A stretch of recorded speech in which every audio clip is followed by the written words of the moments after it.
भारत और अफगानिस्तान के बीच जो तीसरा टी20 मैच हुआ, उसमें रोहित शर्मा ने क्या चीटिंग की थी? क्या उन्हें दोबारा दूसरे सुपर ओवर में आके बल्लेबाजी नहीं करनी चाहिए थी? अब बहुत सारे लोग इसको लेकर मिक्स्ड रिएक्शंस दे रहे हैं। एक धड़ा है जो ये कह रहा है कि रोहित शर्मा को दोबारा आके बल्लेबाजी नहीं करनी चाहिए थी, वो रिटायर्ड आउट हो गए थे पहले ही सुपर ओवर में। और दूसरा धड़ा ऐसा है जो ये कह रहा है कि रोहित शर्मा ने कुछ गलत नहीं किया, उनका आके दोबारा सुपर ओवर में, दूसरे सुपर ओवर में बल्लेबाजी करना बनता था।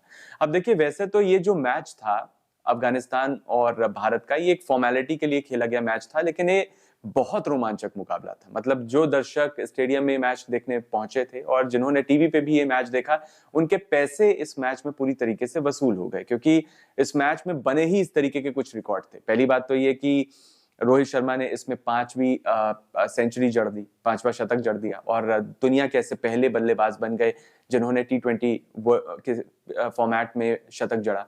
उसके बाद रिकॉर्ड ये बना कि ये मैच जो था वो 2 सुपर ओवर्स तक गया। अब दूसरे सुपर ओवर में जब रोहित शर्मा ने आके बल्लेबाजी की, तो बहुत सारे लोगों ने ये कहा कि आईसीसी के रूल्स क्या कहते हैं। देखिए, आईसीसी का एक रूल तो बहुत क्लियर कट है, जो ये कहता है कि कोई भी बल्लेबाज जब पहले सुपर ओवर में वो आउट हो जाता है तो दूसरे सुपर ओवर में वो नहीं आ सकता।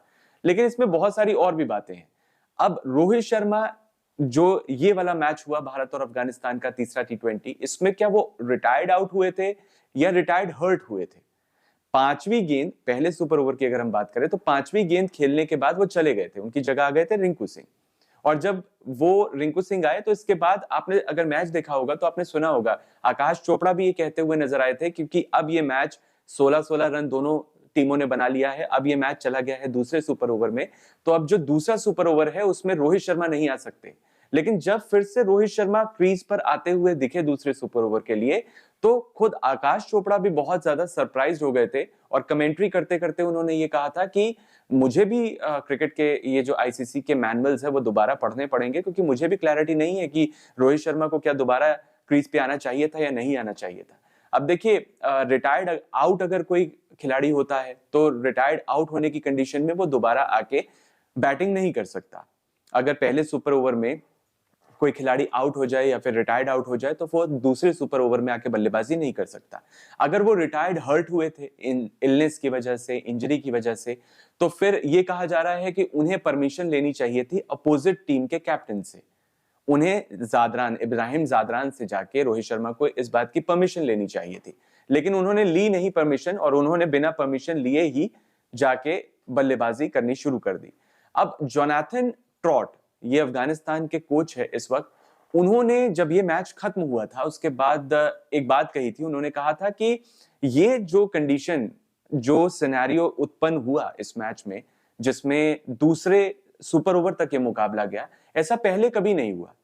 पहले हालांकि आईसीसी में 2 सुपर ओवर तक मुकाबले गए हैं, लेकिन बैट्समैन के जो बल्लेबाज हैं उनके लिहाज से रूल्स क्या कहते हैं इनको लेकर उन्हें भी क्लैरिटी नहीं थी, और कम्युनिकेशन प्रॉपर नहीं हुआ था, ना अंपायर्स के बीच में और ना कैप्टन्स के बीच में। बिल्कुल भी कम्युनिकेशन नहीं हुआ, और कुछ भी कम्युनिकेशन हुआ नहीं। कम्युनिकेशन एक गैप सा दिखा। अफगानिस्तान की टीम को इस बात को लेकर क्लैरिटी नहीं थी कि क्या रोहित शर्मा को दोबारा क्रीज पर आके बल्लेबाजी करनी चाहिए या नहीं करनी चाहिए। हालांकि गेंदबाजों को लेकर सबको क्लैरिटी थी कि जो गेंदबाज पहले ही गेंदबाजी कर चुका है, आपने देखा होगा कि जब दूसरे सुपर ओवर में जो गेंदबाज था अफगानिस्तान का, वो भी बदल गया था, और भारत की तरफ से भी पहले मुकेश कुमार ने गेंदबाजी की थी, और दोबारा जब गेंदबाजी करने का मौका मिला था तो तब आ गए थे रवि बिश्नोई। तो गेंदबाजी को लेकर तो क्लैरिटी थी, लेकिन बल्लेबाजी को लेकर बिल्कुल भी क्लैरिटी नहीं थी कि कौन सा बल्लेबाज उतरेगा। और अब इन्हीं चीजों को लेकर बहुत सारे सवाल उठ रहे हैं। आप क्या मानते हैं, क्या रोहित शर्मा को इस जो ये सिनेरियो उत्पन्न हुआ था इस मैच में, इसमें रोहित शर्मा को रिटायर्ड हर्ट माना जाना चाहिए या फिर वो रिटायर्ड आउट हुए थे? आपकी क्या राय है? कमेंट बॉक्स में हमें अपनी राय जरूर बताइए।